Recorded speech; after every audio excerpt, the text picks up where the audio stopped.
Afternoon, YouTube. Yeah, I'm panting. Hadn't even started fishing yet, and I'm soaked. Had to go on a little rescue before doing any kind of fishing, and I'll show you what happened. I couldn't start fishing without, or I couldn't let myself start fishing without taking care of this little issue, because I am a sucker for baby cows, just cows in general, and not just on a bun.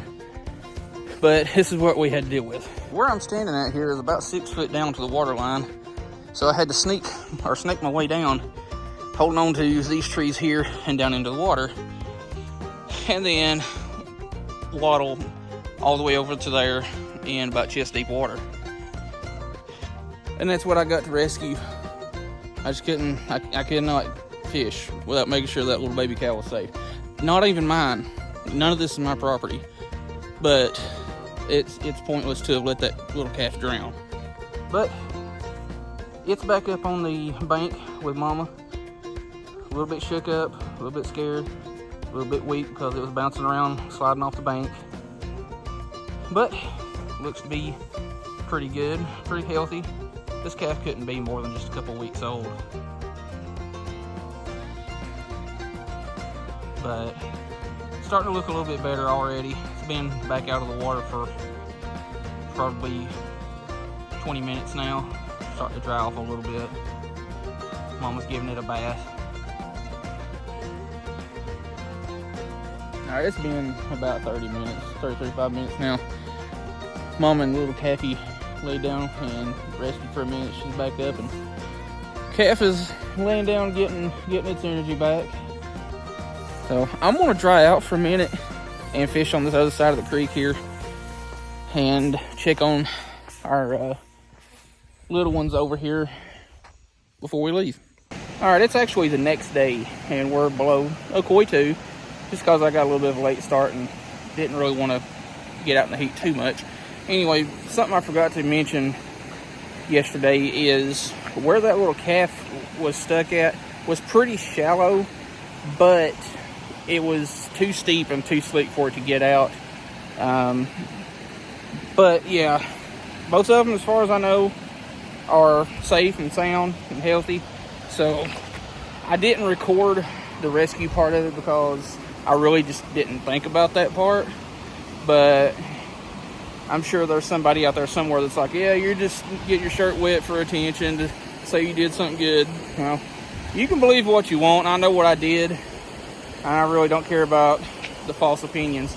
Anyway, we're going to throw around down here for a few minutes and see if we can catch something, because I really haven't gave enough love to this Shimano Sensolite. I've been fishing a lot with the 13 Fishing Defy Silver and the TFO rod, so we're going to mess around here for a little bit, give maybe an hour and a half, and see what happens. They're letting the water up a little bit for the rafters this weekend, so I may have to put a little bit bigger head on. But we're going to start out with what was already tied on, and that is a little 64th ounce trout magnet, which is probably, nope, first fish. Oh, well, it wasn't too light. Hang on, homie.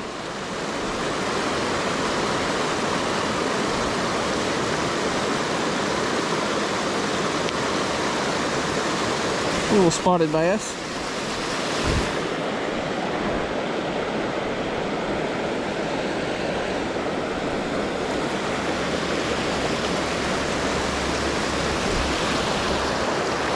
But yeah, the Shimano Sensolite, like I mentioned in my first opinions video, is very similar to the 13 Fishing Defy Silver in the sense that this rod makes up where the Defy Silver lacks, and where this lacks, the Silver makes up. Like they cover each other very, very well. Like this one was a little bit stiffer tipped rod. The Defy Silver is a little bit more true ultralight. Both are ultralights, but this one is better suited for your bigger, heavier jig heads, like 16th or 8th ounce. But the Defy Silver and the Sensolite will both throw 64th ounce heads very well.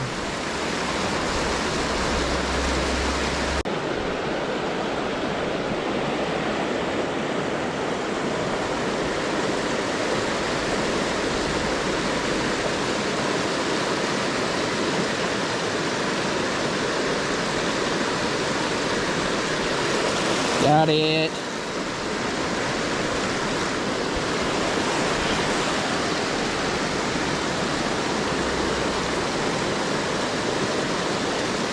Chill. Another little spot.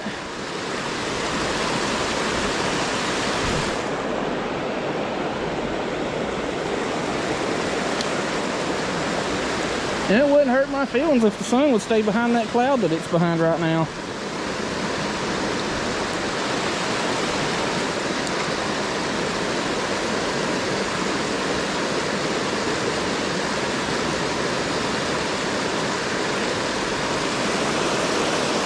Oh shoot, I just missed something good.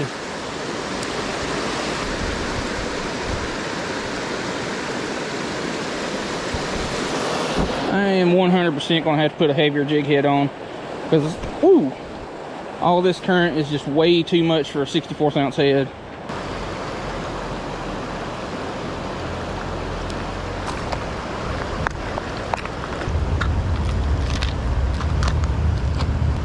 I know this is probably going to get me snagged right off the bat, but I'm going to put an 1/8 ounce head on and see where that takes me. I would rather have my 1/16 ounce, but I don't know where I put that box of jig heads.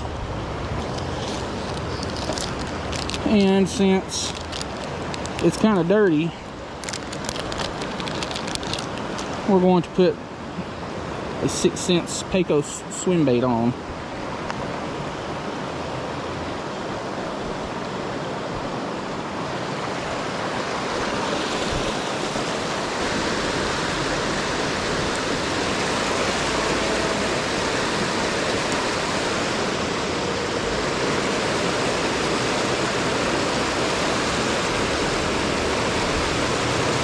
Got it.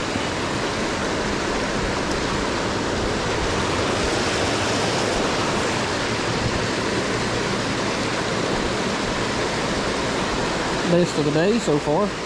That's about I'd say about 11 or 12 inches.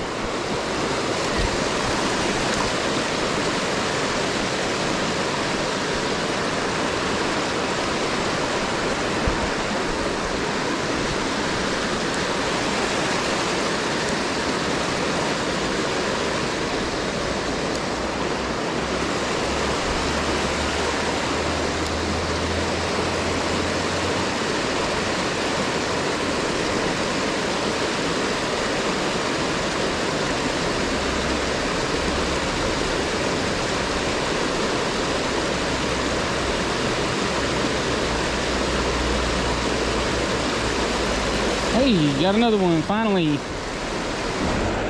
Scrappy little turd. Chill, chill, chill. You were barely hooked too. Biggest one of the day. Get your words back. Little spot. It's been pretty dang slow.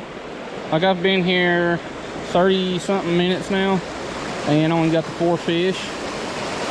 But then again, all this water being up and flowing faster and dirtier. Bobby Garland, the pearl white, a little chartreuse sickle head.